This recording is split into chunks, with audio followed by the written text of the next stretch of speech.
में फालतू content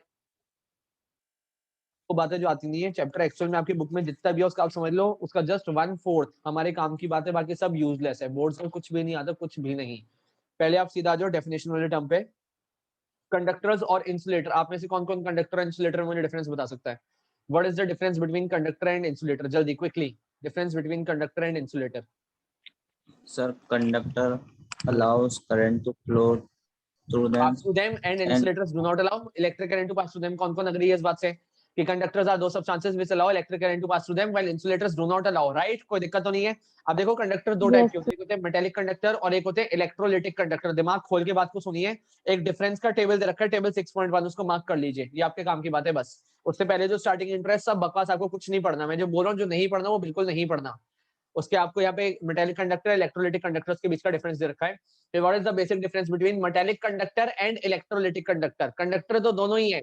metallic conductor क्या होता है? ऐसा कंडक्टर जो मेटल से बना हो। मेटल आप समझते हो, मेटल की तार हो गई, मेटल की रॉड हो गई, कुछ भी मेटल का सब्सटेंस हो गया, जिसमें चार्ज को कैरी करने के लिए, फिर करंट को ट्रांसफर करने के लिए इलेक्ट्रॉन्स रिस्पॉन्सिबल होते हैं। दिमाग खोल के बात को सुनना, वैसे फिजिक्स से भी रिलेटेड है। Metallic conductors are the substances which conduct electricity through free electrons. किसकी वजह से इलेक्ट्रिसिटी कंडक्ट करते हैं? फ्री इलेक्ट्रॉन्स की वजह से। Contrary to this, electrolytic conductors कौन से होते हैं? जो अभी हम रिसेंटली पढ़ के आए हैं और एसिड बेसिस सॉल्ट चैप्टर में भी उनका नाम आता है। मतलब वो सब्सटेंसेस जो इलेक्ट्रोलाइट्स होते हैं। इलेक्ट्रोलाइट्स सबको पता है, यस और नो क्विकली? इलेक्ट्रोलाइट्स पता है?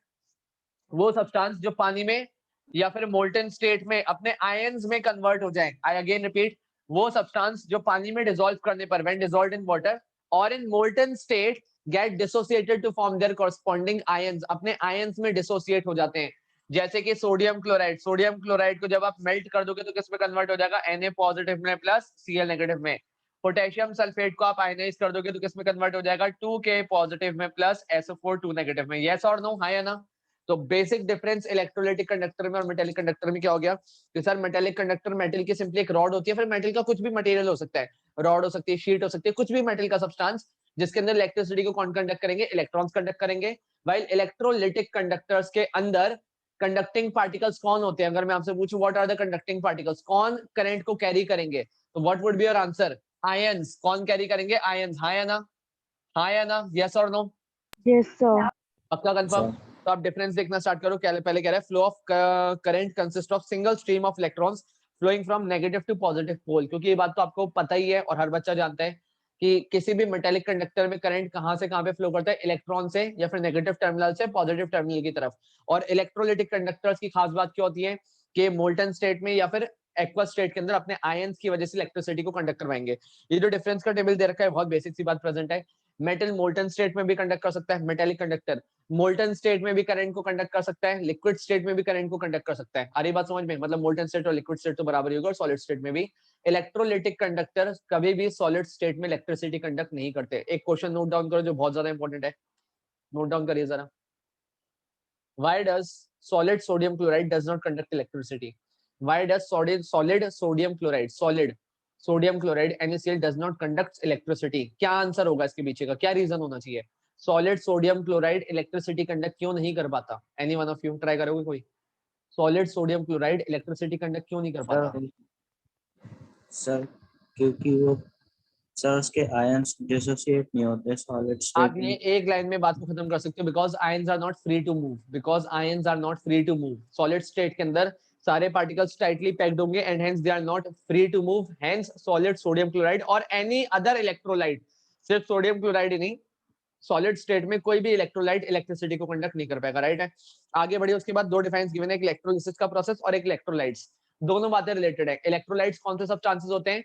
विच इन मोल्टन स्टेट और एक्वा स्टेट। आई अगेन रिपीट, ऐसे सब्सटेंसेस जो मोल्टन स्टेट में, मोल्टन का मतलब पिघली हुई स्टेट में, या फिर एक्वा स्टेट का मतलब क्या होता है? जब आप उनको पानी में डालते हैं। तो मोल्टन स्टेट में या फिर एक्वा स्टेट में जो इलेक्ट्रिसिटी को कंडक्ट करते हैं आर नोन एज इलेक्ट्रोलाइट्स। और इलेक्ट्रोलाइट्स का अपने कॉरस्पॉन्डिंग आयंस में डिसोसिएट हो जाना, इलेक्ट्रोलाइट्स का अपने कॉरस्पॉन्डिंग आयंस में डिसोसिएट हो जाना is known as what? Electrolysis. Yes और नो? आगे समझ में? इलेक्ट्रोलाइट्स को कैसे डिफाइन करोगे? दो substances which in molten state or aqueous state conduct electricity are said to be electrolytes. And what is electrolysis? The process by which electrolytes dissociate to form their corresponding ions is known as electrolysis, right? कोई दिक्कत तो नहीं? अब next उसके बाद strong sir electrolyte. हाँ बेटा बता। सर समझ नहीं आया।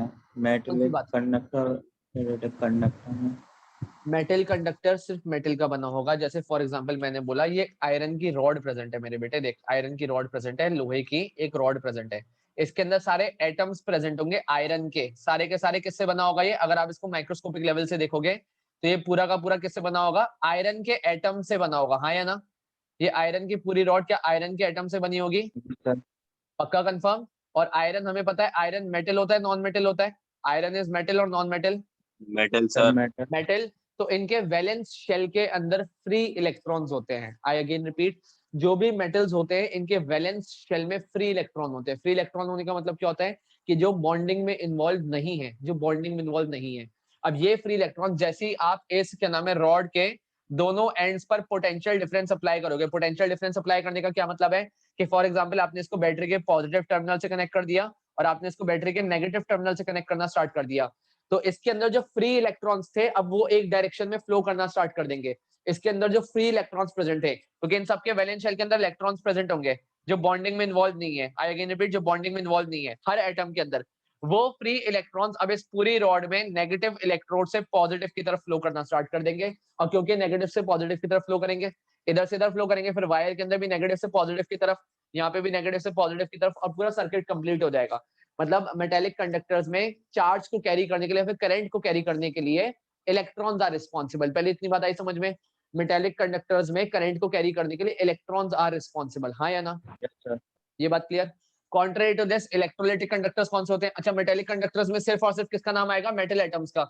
जैसे सोडियम हो गया, पोटेशियम हो गया, और आपका कैल्शियम हो गया, आयरन हो गया, सिल्वर हो गया, गोल्ड हो गया, एटसेट्रा। सिर्फ metal atoms, only and only metal elements का नाम आएगा, एलिमेंट्स का नाम। सिर्फ एलिमेंट होते हैं, यहाँ पे कंपाउंड नहीं होते। कॉन्ट्रेरी टू दिस, जब आप इलेक्ट्रोलाइट्स की बात करते हो, इलेक्ट्रोलाइट्स के अंदर कंपाउंड होते हैं। जैसे फॉर एग्जांपल अभी आपने बेसिक एग्जांपल एनालिटिकल केमिस्ट्री में क्या सीखा हुआ है? Copper sulphate. तो कॉपर सल्फेट को या तो आप मेल्ट कर दो, मतलब कौन सी स्टेट में? मोल्टन स्टेट में, पिघला हुआ कॉपर सल्फेट, या फिर एक्वस स्टेट में। एक्वस का मतलब क्या होता है उत्कर्ष? एक्वस स्टेट में कॉपर सल्फेट का क्या मतलब हो गया? जल्दी बोल। Sir it's solution. मतलब हमने इसको पानी में डिसॉल्व कर दिया है। इन दोनों ही केसेस में होगा क्या? इन दोनों ही केसेस में कॉपर सल्फेट के अंदर से कॉपर आयन अलग हो जाएगा और सल्फेट आयन अलग हो जाएगा, और ये दोनों चार्ज पार्टिकल्स अब इलेक्ट्रिसिटी को कंडक्ट करेंगे। यहाँ पे भी सेम बनेगा, कॉपर आयन Cu+2 आयन, और कौन सा बन जाएगा? SO4 2 negative ion. मतलब अब these particles will carry current, मतलब ये करंट को फ्लो करवाने में हेल्प करेंगे। तो सबसे पहला और सबसे ज्यादा इंपॉर्टेंट डिफरेंस मेटेलिक कंडक्टर में इलेक्ट्रोलाइटिक कंडक्टर के अंदर क्या है? कि यहाँ पे करंट को कौन कैरी करवाता है? इलेक्ट्रॉन्स कैरी करवाते हैं। और यहाँ पे करंट कंडक्ट करवाने के लिए कौन रिस्पॉन्सिबल है? Free ions. कौन रिस्पॉन्सिबल है? फ्री आयंस या फिर मोबाइल आयंस। मोबाइल का मतलब क्या होता है आपके दिमाग में? मोबाइल का मतलब होता है वही जिसके अंदर बात करते हैं। मोबाइल का मतलब जिसमें मोबिलिटी होती है, मोबिलिटी मतलब जो एक जगह से दूसरी जगह ट्रेवल कर सके, उसको बोलते हैं मोबाइल चीज, राइट? तो mobile ions are responsible, free ions या फिर mobile ions are responsible for conducting electricity. अब आ गया समझ में? अब डिफरेंस क्लियर है दोनों में? Yes sir. हाँ। अब नेक्स्ट डिफाइन कौन सी थी आपकी? इलेक्ट्रोलाइट्स। इलेक्ट्रोलाइट्स का मतलब ही क्या है? दो substances which in molten state और in aqueous state dissociate into ions and conduct electricity are said to be electrolytes। मतलब जिनको पानी में डालने पर या फिर जिनको पिघला देने पर वो अपने आयंस में कन्वर्ट हो जाते हैं। आई अगेन रिपीट, जिनको पिघला देने पर, मेल्ट कर देने पर, या फिर जिनको पानी में डालने पर वो अपने आयंस में कन्वर्ट हो जाते हैं, are said to be electrolytes. जैसे अगर मैं आपसे पूछूं C6H12O6 ग्लूकोज, क्या ग्लूकोज को पानी में डालने पर आयंस बनते हैं कि नहीं बनते? ग्लूकोज को पानी में डालने पर आयंस बनते हैं कि नहीं बनते? हाँ या ना? आयंस बनते हैं? बोलो। Yes sir. बनते हैं। कौन सा आयन बनता है? ग्लूकोज को पानी में डालते हैं आयन बनता है। कौन सा आयन बनता है? बनता है, हाँ या ना? आयनिक कंपाउंड और कोवलेंट कंपाउंड में फर्क ही क्या होता है? ग्लूकोज को पानी में डालोगे आयन बनेगा कि नहीं बनेगा? कोई आयन बनेगा कि नहीं? Sir glucose as it is पानी में रहेगा? नहीं बनेगा नहीं क्योंकि बनते। कोवेलेंट बॉन्ड है। एग्जैक्टली, कोवलेंट बॉन्ड है, कोवलेंट बॉन्ड मेरे बेटे, यही तो होता है फंडा। आप कैसे पहचानते हो? मैं आपको ट्रिक सिखा देता हूँ। जहां पे कोवलेंट बॉन्ड होता है वो कभी भी इलेक्ट्रोलाइट नहीं होगा। जहां पे कोवलेंट बॉन्ड होता है, until and unless polar covalent bond हो। कैसा बॉन्ड हो? Polar, polar covalent bond. जैसे मैं आपसे पूछूं HCl, क्या HCl के बॉन्ड में पोलैरिटी है? क्या HCl के बॉन्ड में पोलैरिटी है मेरे बेटे? Yes, sir. जल्दी बोलो। Yes sir. आपने सीखा है सर, यहाँ पे पार्शियल पॉजिटिव चार्ज दिखाते हैं, यहाँ पे पार्शियल नेगेटिव चार्ज दिखाते हैं, राइट है? कोई दिक्कत तो नहीं? तो क्या ये इलेक्ट्रोलाइट होगा? क्या ये इलेक्ट्रोलाइट होगा? सोच के बोलिए। Yes sir. Sir yes sir. क्योंकि इसको जब आप पानी में डालते हो, जब आप HCl को पानी में डालते हो तो कौन से आपको दो आयंस मिलना स्टार्ट हो जाते हैं? सर एक H पॉजिटिव आयन और एक Cl नेगेटिव आयन, हाँ या ना, हाँ या ना, यस। तो ऐसे सब्सटेंस जिनको मोल्टन स्टेट में या फिर एक्वस स्टेट में आयंस बनाएंगे, only they are known as electrolytes, और जो आयंस नहीं बनाएंगे they are known as non electrolytes. अब इलेक्ट्रोलाइट्स भी दो टाइप के होते हैं, तो आप एक काम करो, चाहो तो कॉपी के अंदर फ्लो चार्ट्स के फॉर्म में इंफॉर्मेशन लिखना स्टार्ट करो, फ्लो चार्ट के फॉर्म में, कि sir metallic conductor, electrolytic conductor आ गया समझ में। अब इलेक्ट्रोलाइट्स कितने टाइप के होते हैं? दो टाइप के। इलेक्ट्रोलाइट्स कितने टाइप के होंगे? अब दो टाइप के। कौन कौन से? एक होंगे सर स्ट्रॉन्ग इलेक्ट्रोलाइट, और दूसरे कौन से होंगे? Weak electrolyte. पहले वाले कौन से? स्ट्रॉन्ग इलेक्ट्रोलाइट, उसकी डिफाइन पूछी जाएगी, पहले बोल रहा हूँ मैं, पहले वार्न कर रहा हूँ। स्ट्रॉन्ग इलेक्ट्रोलाइट, वीक इलेक्ट्रोलाइट की डिफाइन, और उसके दो दो एग्जांपल आपसे पूछे जाते हैं। स्ट्रॉन्ग इलेक्ट्रोलाइट और दूसरे कौन से होते हैं? Week electrolyte. इसके डेफिनेशन वैसे किट्टू और उत्कर्ष दोनों जने सीख चुके हैं एसिड बेसिस सॉल्ट चैप्टर में। स्ट्रॉन्ग एसिड, वीक एसिड याद है नहीं याद है? स्ट्रॉन्ग एसिड क्या होता है, वीक एसिड क्या होता है, स्ट्रॉन्ग बेस क्या होता है, वीक बेस क्या होता है, याद है? वही कंसेप्ट है, एग्जैक्टली वही कंसेप्ट है। स्ट्रॉन्ग इलेक्ट्रोलाइट का मतलब होता है ऐसे इलेक्ट्रोलाइट्स जिनको पानी में डालने पर वे they undergo complete ionization, 100% ionization. 100% ionization का मतलब क्या है? अर्पित आनंद, कान खोल के सुनना। मतलब अगर आपने 100 मॉलिक्यूल्स H2SO4 के लिए, फॉर एग्जाम्पल अगर आपने 100 मॉलिक्यूल्स लिए H2SO4 के, तो 100 के 100 टूट जाए, 100 के 100 टूट कर 2 H पॉजिटिव और SO4 2 नेगेटिव बना ले। बात समझ में आ रही है? मतलब जितने भी आप मॉलिक्यूल्स लो, सारे के सारे डिसोसिएट हो जाएं, सारे के सारे डिसोसिएट हो जाएं, कोई भी मॉलिक्यूल नहीं बचेगा, सारे के सारे मॉलिक्यूल्स अगर आयंस में कन्वर्ट हो जाए, then such electrolytes are known as strong electrolytes. क्या बोलते हैं उनको? Strong electrolytes. Contrary to this, weak electrolyte कौन से होते हैं? सर जिनको पानी में डालने पर या फिर मोल्टन स्टेट में अगर 100 लिए तो 100 के 100 कभी भी आयन में कन्वर्ट नहीं होंगे। 100 में से 60 हो जाएंगे, 50 हो जाएंगे, वो वेरिएबल होता है। 100 में से 60 हो जाएंगे, 50 हो जाएंगे, 40 हो जाएंगे, बट कभी भी 100% डिसोसिएट नहीं होंगे। तो such electrolytes are known as weak electrolyte. इसके लिए खास बात क्या है कि जब भी वीक इलेक्ट्रोलाइट्स के लिए इक्वेशन बनती है तो डबल साइडेड एरो आता है। स्ट्रॉन्ग इलेक्ट्रोलाइट के लिए मतलब सिर्फ रिएक्शन फॉरवर्ड डायरेक्शन में जा रही है। अब इस एरो का मतलब क्या है? इस एरो को डिकोड करोगे तो क्या मतलब निकल कर आएगा? ये एरो सिर्फ इस डायरेक्शन में बनाया हुआ है, तो क्या मतलब है इस बात का? बताओ जरा, क्या सिग्निफाई करता है एरो? सर ये रिएक्शन इरिवर्सिबल। सर ये रिएक्शन इरिवर्सिबल है और ये सिर्फ फॉरवर्ड डायरेक्शन में जा रही है, मतलब ये सिर्फ इसमें कन्वर्ट हो रहे हैं, ये सारे मॉलिक्यूल्स टूटकर सिर्फ इसमें कन्वर्ट हो रहे हैं। और डबल साइडेड का मतलब क्या होता है? डबल साइडेड का मतलब क्या होता है? रिवर्सिबल। रिवर्सिबल का मतलब क्या होता है? वही तो जानना है मुझे, रिवर्सिबल का मतलब क्या होता है, क्या मतलब होता है? सर इधर भी रिएक्शन हो सकता है और उधर भी रिएक्शन हो सकता एग्जैक्टली मतलब सर ये टूट कर इसमें कन्वर्ट हो रहे हैं, और कुछ मॉलिक्यूल्स इनमें से मतलब ये जुड़कर वापस से ज्वाइन होकर इसका फॉर्मेशन कर रहे हैं। मतलब reaction is going in reversible direction. Forward direction में भी जा रही है, बैकवर्ड में भी जा रही है। फॉरवर्ड के लिए आधा एरो ऊपर और बैकवर्ड के लिए आधा एरो नीचे। मतलब ये डिसोसिएट होकर इसमें कन्वर्ट हो रहे हैं। फॉर एग्जाम्पल जरा मैं आपको समझाऊं, ऐसा मैं अज्यूम कर लेता हूँ कि 100 के 100 टूट भी गए, 100 के 100 टूट भी गए, लेकिन कुछ इनमें से आयंस वापस से ज्वाइन होकर इसका फॉर्मेशन कर लेंगे। तो जब आप नेट कितने टूटे नेट निकालोगे तो कभी भी 100 नहीं आएगा। ये बात आई समझ में? क्या ये बात आ गई समझ में? फिर तो मैं आपको ट्रिक बताता हूँ कि कैसे करते हैं। ये बात आ गई समझ में? हाँ या ना? है। Yes sir. यस अब जरा समझो, आप स्ट्रॉन्ग की ट्रिक समझो। एसिड भी स्ट्रॉन्ग होते हैं, बेस भी स्ट्रॉन्ग होते हैं, और सॉल्ट भी स्ट्रॉन्ग होते हैं। आई अगेन रिपीट, एसिड्स भी स्ट्रॉन्ग होते हैं, बेस भी स्ट्रॉन्ग होते हैं, और सॉल्ट भी स्ट्रॉन्ग होते हैं। किट्टू और उत्कर्ष में से एक जना आंसर दे, क्योंकि मैं आपको एसिड्स बता चुका हूँ कौन कौन से स्ट्रॉन्ग होते हैं, बाकी सब वीक होते हैं। हमारे सिलेबस में सिर्फ 3 स्ट्रॉन्ग एसिड्स का नाम है, सिर्फ 3, only 3 acids are strong in our syllabus, rest all are weak. कौन कौन से? सर घंटों के हाँ HCl हाँ हाइड्रोजन क्लोरिक। हाँ सर नाइट्रिक H2SO4 एसिड। और nitric acid, only these 3 acids are strong acids. ध्यान रखिएगा इस बात को, फिक्स है आपके सिलेबस में, बिल्कुल इतना इजी कंसेप्ट है कि अगर आप सिस्टमेटिक तरीके से समझना स्टार्ट करो तो कंसेप्ट इज क्वाइट इजी। सिर्फ ये 3 एसिड स्ट्रॉन्ग है, बाकी कोई भी एसिड आ जाए, कोई भी, उस एसिड को आप क्या बोलोगे? वीक एसिड बोलोगे। कैसा एसिड बोलोगे? Weak acid. आपके सिलेबस में कितने बेस स्ट्रॉन्ग है? कितने बेस स्ट्रॉन्ग है किट्टू उत्कर्ष? कितने बेस स्ट्रॉन्ग है? सर 2, ओनली 2, सिर्फ NaOH एंड KOH। सिर्फ ये दोनों ही स्ट्रॉन्ग बेस होते हैं, बाकी कोई भी बेस स्ट्रॉन्ग नहीं होता। बाकी सारे बेस कैसे होते हैं? वीक बेस होते हैं, राइट है? और सॉल्ट्स तो बहुत सारे हो सकते हैं।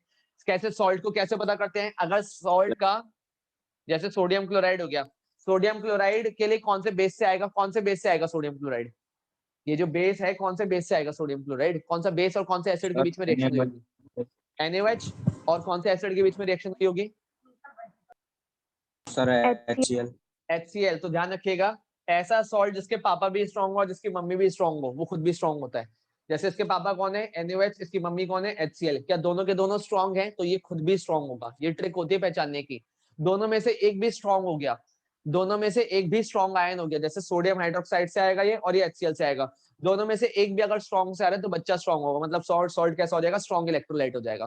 तो ये आपके स्ट्रॉन्ग इलेक्ट्रोलाइट्स हो गए। अब वीक इलेक्ट्रोलाइट बहुत सारे हो सकते हैं, जैसे अगर मैं एसिड में आपको एग्जांपल बताऊं, एक एसिड का एग्जांपल तो ये हो गया एसिटिक एसिड जो आपके सिलेबस में, और भी कोई एसिड आ जाए, एसिटिक एसिड बोलते हैं इसको, एसिटिक एसिड। कॉमन लैंग्वेज में आम आदमी की भाषा में एसिटिक एसिड को क्या बोलते हैं? और खाने की किसी चीज में डलता है, ये क्या बोलते हैं इसको, क्या बोलते हैं? Sir vinegar. विनेगर, सिरका, या फिर और क्या बोलते हैं, विनेगर। किस में डलता है? चाउमीन में। बहुत शौक से खाते हो आप, बहुत शौक से खाते हो। और बेस बताने की, बेस बता दो सर, कोई सा भी बेस आपको बताने हैं तो इन दोनों को छोड़कर जितने भी आपने बेस सुने या फिर ऐसे सब्सटेंस जिसमें OH आता है, all of them are weak. जैसे अभी रिसेंटली पढ़ के आए हो, अमोनियम हाइड्रोक्साइड, हाँ या ना? अभी अभी पढ़ा है रिसेंटली, जो 4 कंपाउंड्स पढ़े थे अमोनियम हाइड्रोक्साइड को, उसमें नाम आया था।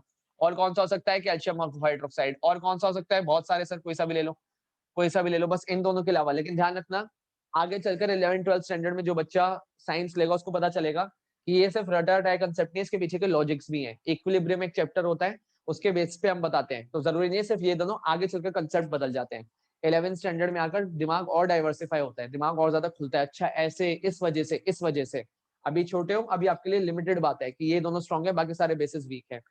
और सॉल्ट्स आप कौन से बता दोगे? सॉल्ट्स बहुत सारे बता दो, कोई सी भी आपकी मर्जी। जैसे आपने सर कैल्शियम, अमोनियम कार्बोनेट।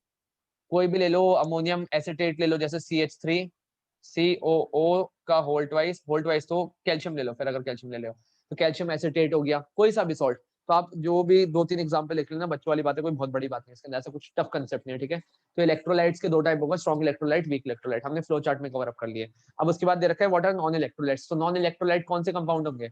अगर मैं आपसे पूछूं नॉन इलेक्ट्रोलाइट कौन से होंगे, कि सर जिनको पानी में डालो और अगर उनके आयंस ना बने, जिनको पानी में डालो और पानी में डालने पर उनके आयंस ना बने, आयंस में डिसोसिएट ना हो, और they are said to be non electrolytes.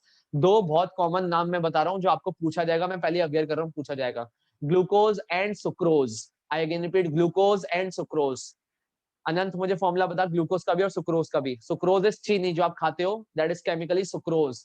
Sucrose का फॉर्मूला भी मुझे जानना है और ग्लूकोज का भी जानना है। ग्लूकोज का तो मेजॉरिटी बच्चे जानती हैं, ग्लूकोज का मॉलिक्यूलर फॉर्मूला और सुक्रोज का मॉलिक्यूलर फॉर्मूला।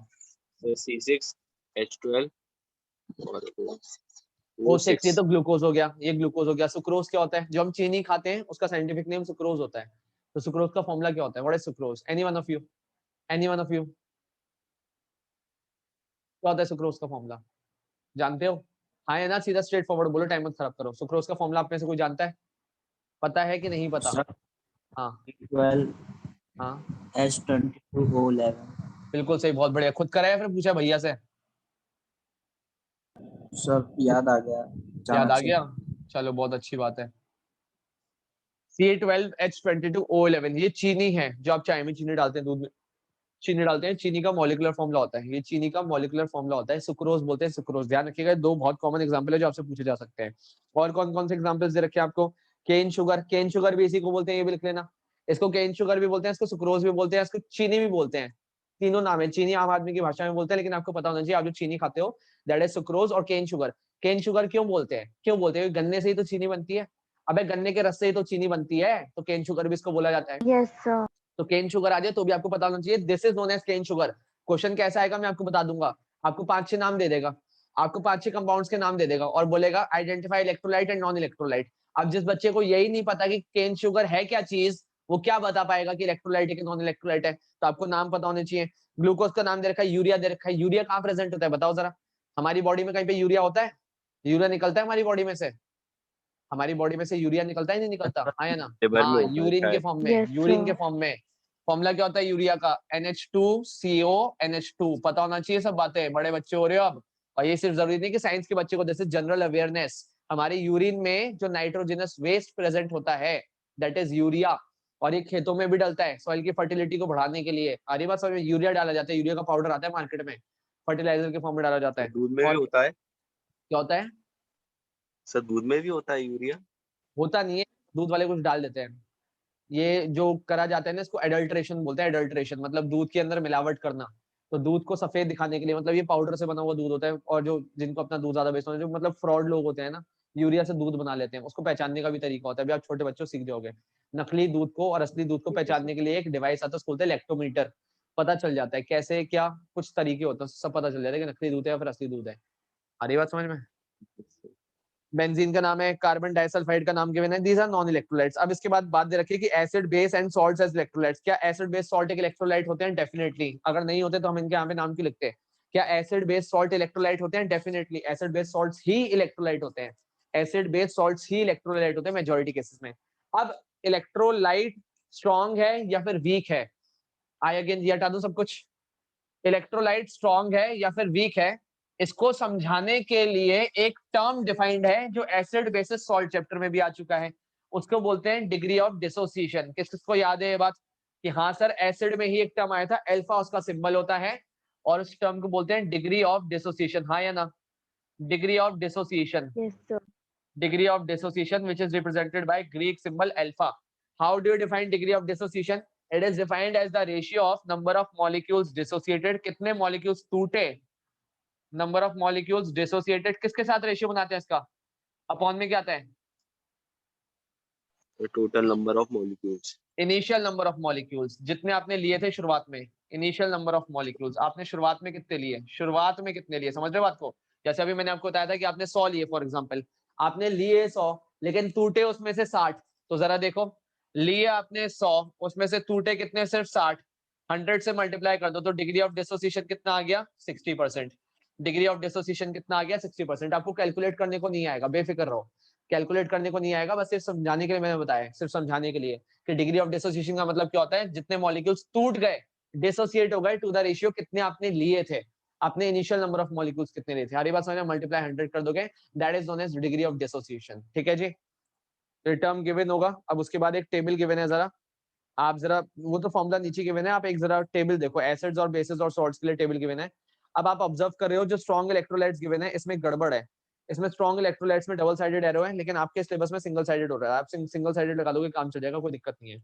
अब नेक्स्ट उसके बाद आओ इलेक्ट्रोलाइटिक सेल या फिर वोल्ट मीटर क्या होता है, क्योंकि इसी सेल के अंदर हम केमिकल रिएक्शंस करवाएंगे। आगे जो अभी हम रिएक्शंस पढ़ने वाले मैं आपको बता रहा हूँ, ये चैप्टर इतना टफ नहीं है। मेन जो बात आपके स्कूल में या फिर बोर्ड में आएगी वो पेज नंबर 108 से स्टार्ट है। मेन बात जो आपके बोर्ड में या फिर प्री बोर्ड में आएगी वो पेज नंबर 108 से स्टार्ट है, 108 से, और 108 से 114 तक मैं आपको गारंटी दे रहा हूँ, गारंटी इस साल बोर्ड के पेपर में जो इलेक्ट्रोलिसिस चैप्टर से क्वेश्चन आएगा वो पेज नंबर 108 से लेकर 114 के बीच में आएगा। और जिनके अभी रिसेंट टेस्ट है उनका भी एग्जाम में जो स्कूल में पेपर आने वाला है पेज नंबर 108 से लेकर 114 के बीच में आएगा, फॉर अश्योरेंस ध्यान रख लेना, चाहो तो क्रॉस वेरीफाई कर लेना। एक एक करके आगे बढ़ेंगे, पहले मैं आपको बता दूं वोल्ट मीटर होता क्या है या फिर इलेक्ट्रोलिटिक सेल होता क्या है। वो एक एपरेटस या फिर वो एक डिवाइस जिसके अंदर हम इलेक्ट्रोलिसिस करवाते हैं, वो एक एपरेटस या फिर वो एक डिवाइस जिसके अंदर हम इलेक्ट्रोलिसिस करवाते हैं, इलेक्ट्रोलिसिस करवाया जाता है, that is known as electrolytic cell. क्या बोलते हैं उसको? Electrolytic cell. इसके अंदर होता कुछ नहीं है, सिर्फ एक कंटेनर है, दिमाग खोल के बात को सुनना, एक कंटेनर प्रेजेंट होता है, कंटेनर के अंदर हम 2 इलेक्ट्रोड्स डाल देते हैं। क्या डाल देते हैं? 2 इलेक्ट्रोड्स। ठीक है, इलेक्ट्रोड का मतलब पता है हाँ या ना? इलेक्ट्रोड पता है ना? 2 इलेक्ट्रोड्स हमने डाल दिए, one electrode is connected to negative terminal of the battery while the other electrode is connected to positive terminal of the battery। ये बात समझ में आती है नहीं आती है? फिजिक्स में इतना सीखा हुआ है, ये आता है समझ में? इलेक्ट्रोड्स वगैरह सब Yes, टर्म sir. समझ जाते हो? Yes, ये sir. बैटरी है, ये बैटरी के नेगेटिव टर्मिनल से एक को कनेक्ट करा और दूसरे को बैटरी के पॉजिटिव टर्मिनल से। अब इसके अंदर आपने एक सॉल्यूशन भर देना है, जो भी आपको भरना है। फॉर एग्जांपल मैंने इसके अंदर एक्वस कॉपर सल्फेट भर दिया। क्या भर दिया? Aqueous copper sulphate. अब एक्वस कॉपर सल्फेट आपको पहले दिमाग खोलना पड़ेगा कि जब आप इसके अंदर करंट पास करवाओगे तो पहले तो इसके अंदर 4 टाइप के आयन्स हैं, आपको लग रहा है 2, बट द फैक्ट इज इसके अंदर 4 टाइप के आयन्स हैं। क्यों? क्योंकि एक तो आपने बोला सर कॉपर सल्फेट है, सॉल्ट, और साथ में और क्या प्रेजेंट होगा? साथ में और क्या प्रेजेंट होगा स्पीकर में? और क्या होगा साथ में? Sir, water. वाटर होगा। क्या प्रेजेंट होगा? वाटर। कॉपर सल्फेट 2 आयन से मिलकर बनता है, किस किस से? सर Cu+2 आयन से मिलकर बनता है। मैं फिर बोल रहा हूँ रेडिकल्स का खेल आ गया वापस से, रेडिकल्स नहीं आते कुछ नहीं आएगा। Cu+2 आयन और दूसरा कौन सा हो गया? Sulphate ion. और वाटर के अंदर कौन से 2 आयन्स होते हैं सर? एक होता है H पॉजिटिव और एक होता है OH नेगेटिव, एक H पॉजिटिव और दूसरा OH नेगेटिव। जैसे ही हम यहाँ पे क्या नाम है स्विच ऑन करते हैं फिर की ऑन करते हैं, इन दोनों में से एक, सॉरी इन दोनों पॉजिटिव में से काम करो, दोनों पॉजिटिव को मैं एक तरफ लिख रहा हूँ और दोनों नेगेटिव को मैं एक तरफ लिख रहा हूँ। ये Cu+2 आयन हो गया और H पॉजिटिव आयन हो गया, और SO4 2 नेगेटिव आयन हो गया और OH नेगेटिव आयन हो गया। तो दोनों पॉजिटिव में से एक कौन सा कब किस लिए समझ जाएंगे अभी स्टेप बाय स्टेप आगे। दोनों पॉजिटिव में से एक नेगेटिव की तरफ जाएगा और इन दोनों नेगेटिव में से एक पॉजिटिव की तरफ जाएगा। आई गेस इसमें तो कोई दिक्कत नहीं है कि पॉजिटिव आयन नेगेटिव इलेक्ट्रोड की तरफ माइग्रेट करेगा और नेगेटिव आयन का माइग्रेट करेगा पॉजिटिव इलेक्ट्रोड की तरफ माइग्रेट करेगा, हाँ या ना? ये बात पता है, कोई दिक्कत तो नहीं? अबे कंफर्म। अब यस आपको सर। ये एनोड और कैथोड का नाम आप में से कौन जानता है कि किसको कैथोड बोलते हैं किसको एनोड बोलते हैं? किसको कैथोड बोलते हैं किसको एनोड बोलते हैं? सर एनोड प्लस वाले को कहते हैं। Negative cathode and positive anode. ये हमारा एनोड हो गया और ये वाला हो गया कैथोड। ठीक है जी, कोई दिक्कत तो नहीं है? तो हमारा कैटायन कहाँ जाएगा, कैथोड के पास या फिर एनोड के पास? एक ट्रिक है, सी सर सी के पास एनोड। जाता है, सी सी के पास जाता है। बेटा सुनो, सी सी के पास जाता है। कैटायन का नाम किससे शुरू होता है? सी से। तो कहाँ जाएगा, कैथोड के पास या फिर एनोड के पास? कैथोड के पास या एनोड के पास? कैथोड। अबे पॉजिटिव वाला नेगेटिव वाले के पास ही तो जाएगा, पॉजिटिव वाला नेगेटिव वाले के पास ही तो जाएगा, हाँ या ना? ऑपोजिट की तरफ ही तो अट्रैक्ट होगा। और नेगेटिव वाला कहाँ जाएगा, पॉजिटिव वाले के पास जाएगा। तो अनायन कहाँ माइग्रेट करते हैं? एनायन कहाँ माइग्रेट करते हैं? एनोड के पास। एनोड। एनायन जाते हैं एनोड के पास और कैटायन कहाँ जाते हैं? कैथोड के पास। बाई चांस भूल जाओ तो ध्यान रखना, कैथोड। बाई चांस भूल जाओ तो ध्यान रखना। सर कैटायन कैथोड के पास जाते हैं, एनायन एनोड के पास जाते हैं, बात खत्म हो गई। ये आ गई बात समझ में? अब इसको बहुत डिटेल में आपकी बुक में बताया हुआ है, इलेक्ट्रोकेमिकल सेल क्या होता है, ये क्या होता है, फलाना बातें क्या होती है, किसी भी काम की जरूरत नहीं है, मतलब ये सब फालतू बातें कुछ आपके काम में नहीं आएगा। अब मुझे ये बताओ, 9th स्टैंडर्ड में ऑक्सीडेशन रिडक्शन का फंडा पढ़ा ही नहीं पढ़ा? ऑक्सीडेशन रिडक्शन का कंसेप्ट आते हैं समझ में कि यस नहीं आता? सर। अगर मैं इलेक्ट्रॉन्स के टर्म्स में आपसे पूछूं, इलेक्ट्रॉन्स के टर्म्स में, इलेक्ट्रॉन्स, तो गेन ऑफ इलेक्ट्रॉन को क्या बोलते हैं और लॉस ऑफ इलेक्ट्रॉन को क्या बोलते हैं? What is gain? Sir, oxidation is loss of electrons and reduction is gain of electrons. Exactly बहुत बढ़िया। फॉर एग्जाम्पल जरा इक्वेशन देख के मुझे बताओ, मैंने बोला सोडियम सॉलिड फॉर्म में प्रेजेंट है और ये Na पॉजिटिव में कन्वर्ट हो रहा है और यहाँ पे इसने इलेक्ट्रॉन लूज कर दिया, ये सोडियम से Na प्लस में कन्वर्ट हो गया। तो पहले ये बताओ, सोडियम से Na प्लस में कन्वर्ट होना gain of electron loss of electron? Na से Na प्लस में कन्वर्ट होना गेन Sir, और loss? loss. Loss. And loss of electron is known as what? Oxidation. क्या बोलेंगे इस प्रोसेस को आप? ऑक्सीडेशन, राइट है, कोई दिक्कत तो नहीं? अब मैंने ले लिया Cl2 और Cl2 के अंदर मैंने 2 इलेक्ट्रॉन गेन करवा दिए और ये कन्वर्ट हो गया 2Cl नेगेटिव में। किसमें कन्वर्ट हो गया? 2Cl नेगेटिव में। Cl2 का 2Cl नेगेटिव में कन्वर्ट होना is feasible by gain of electron और लॉस ऑफ इलेक्ट्रॉन। गेन और loss. Sir, gain. gain of and electrons. Gain of electron is known as what? Reduction. Gain of electron को क्या बोलते हैं? Reduction. तो पहली बात तो आप ये समझ लीजिए, अगर आपसे क्वेश्चन पूछा जाए किसका रिडक्शन हुआ है किसका ऑक्सीडेशन, तो आंसर हमेशा LHS से देते हैं, LHS से। दिमाग खोल के बात को सुन लेना, अगर गलती करी टांगे तोड़ दूंगा। आंसर हमेशा LHS से आता है। तो अगर मैं आपसे पूछूं Na का ऑक्सीडेशन हुआ है या फिर Na पॉजिटिव का, तो what would be your answer? Na का या फिर Na पॉजिटिव का? Sir, Na का। Na का.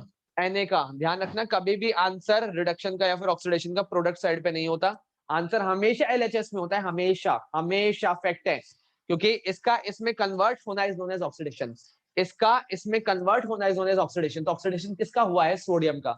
लाइकवाइज रिडक्शन Cl2 का हुआ है या फिर Cl नेगेटिव का हुआ है? Cl2 का या फिर Cl नेगेटिव का? Sir, Cl2. Cl2 का Cl2 रिडक्शन हुआ है। आ गई बात समझ में? तो आंसर हमेशा रिएक्टेंट साइड पे होता है, प्रोडक्ट साइड पे कभी भी रिडक्शन ऑक्सीडेशन का आंसर नहीं होता।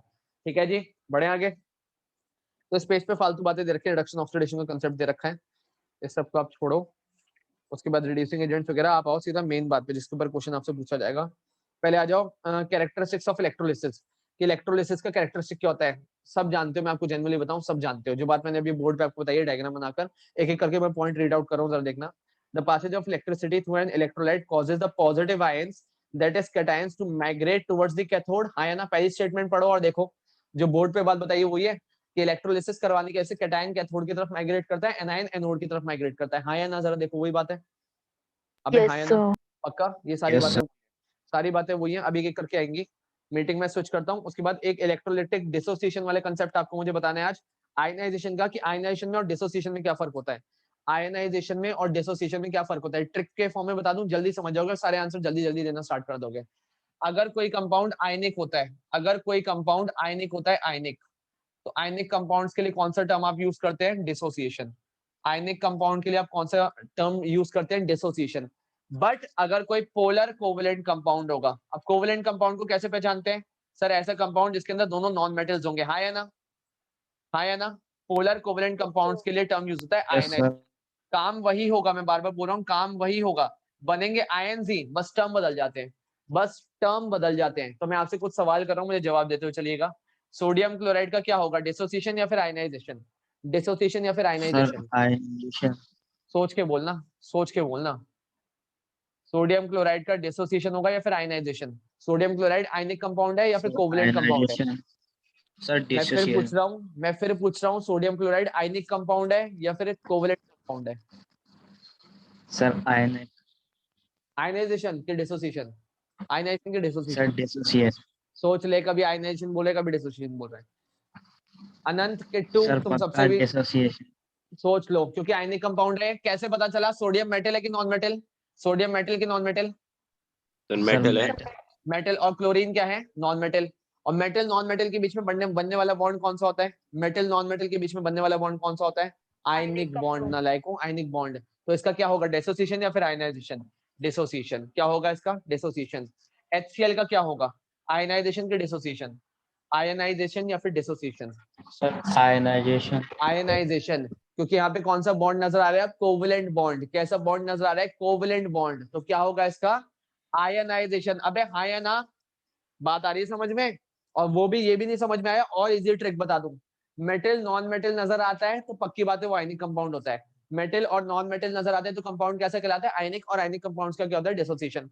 अगर दोनों नॉन मेटल प्रेजेंट है तो कैसा कंपाउंड होता है, कोवलेंट कंपाउंड। और कोवलेंट कंपाउंड्स का क्या होता है, आयनाइजेशन। ये बात आई समझ में, ये बात समझ पा रहे हो, हाँ या ना, आ रही है चीजें यस दिमाग सर। में समझ? तो यस आपको सर। सीधा क्वेश्चन ये पूछा जाएगा, which of the following undergoes dissociation या फिर which of the following undergoes ionization. अभी थोड़ा सा और कवर अप कर लेते हैं क्योंकि फिर मीटिंग स्विच करने में इतना टाइम लगेगा, फिर ऑलमोस्ट टाइम एंड हो जाएगा आपका।